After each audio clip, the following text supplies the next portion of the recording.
నమస్తే అండి. నేను మీ రామకృష్ణ నిహాన్ ఆస్ట్రో న్యూమరాలజీ. అందరూ ఎలా ఉన్నారు? మరి తులారాశి గురించి ఏప్రిల్ 2024 స్వస్తిశ్రీ క్రోధినామ సంవత్సరం 15వ తారీఖు నుండి 30వ తారీఖు వరకు మరి మాస ఫలాలు ఈ విధంగా ఉన్నాయి. మాసంలో పక్ష ఫలాలు.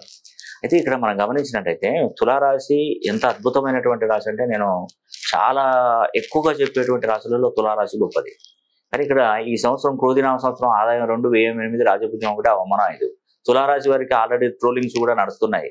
ఆదాయం 2, వ్యయం పెరిగిపోతుంది 8, రాజపూజ్యం 1, అవమానం 5. ఇంత దరిద్రంగా ఉంది అని అనుకుంటారు తులారాశి. ఎవరండి తులారాశి గురించి ఎవరు చెప్పారో నాకు ఒక్కసారి చెప్పండి.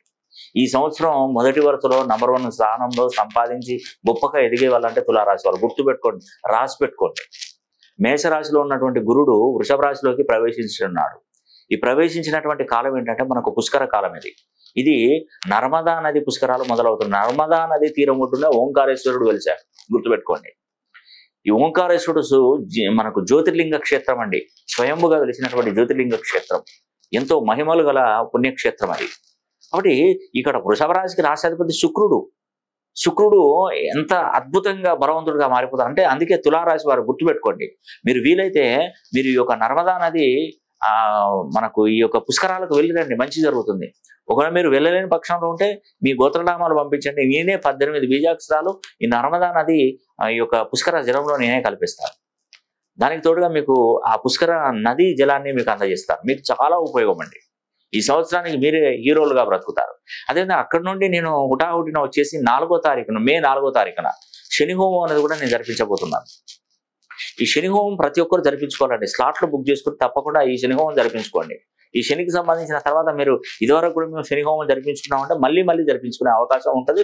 జరిపించుకోండి. ఎందుకంటే పుష్కర సమయంలో శని హోమం జరిపించుకోవడం అనేది కూడా చాలా మంచి వేళ విశేషం, మంచిదండి, చాలా మంచిది. ఇది మనకు పుష్కరాలు 12 సంవత్సరాలకు ఒకసారి వస్తాయి. 30 సంవత్సరాల తర్వాత శనీశ్వరుడు కుంభరాశిలోకి వచ్చాడు. ఇంత అమృత గడియలు అనేది కూడా మళ్ళీ మీరు చూడలేరు, మీరు రాలేదు 30 సంవత్సరాలలో. కాబట్టి మీరు ఈ అవకాశాన్ని తప్పకుండా సద్వినియోగం చేసుకోండి. ఈ సంవత్సరంలో చూస్తే ఇప్పుడు ఈ 15వ తారీఖు నుండి 30వ తారీఖు వరకు గోచారం మనకు చూస్తే గురువు సప్తమంలో రవితో కలిసి ఉన్నాడు. శని పంచమంలో కుజుడితో కలిసి ఉన్నాడు. రాహు షష్టమంలో బుధుడు శుక్రుడితో కలిసి ఉన్నాడు. అదేవిధంగా కేతు వ్యయంలో ఉన్నాడు తులారాశి వారికి. అయితే దీంట్లో మెయిన్గా ఏంటంటే మీరు చేయవలసినటువంటి కొన్ని నియమాలు పాటించండి. ఏదైనా ఎవరికైనా బయటికి వెళ్ళేటప్పుడు ఎవరికైనా ఇంట్లో చెప్పి వెళ్ళాలి. విన్నారా? చెప్పి వెళ్ళాలి. తర్వాత ఇప్పుడు ఏంటంటే ఏదైనా మంగళవారం కానీ మీరు బయటకు వెళ్ళినప్పుడు తులారాశి వారు ఖచ్చితంగా ఒక తోడును వెంట పెట్టుకుని పోవాలి. ఒకరు ఇద్దరిని పట్టుకొని వెళ్ళాలి. ఒంటరిగా మాత్రం మంగళవారం రోజు మీరు అసలే ఎట్టి పరిస్థితుల్లో ప్రయాణం చేయకండి. మీరు ఏ వాహనం నడిపినా కూడా తప్పకుండా వాటికి సంబంధించిన సీట్ బెల్ట్ కానీ హెల్మెట్ కానీ పెట్టుకునే ప్రయత్నం చేయండి. తర్వాత మీకు సాయంత్రం ఈజీగా తొందరగా తిరిగి రావాలి. 9 గంటల వరకు ఇంట్లో ఉండాలి.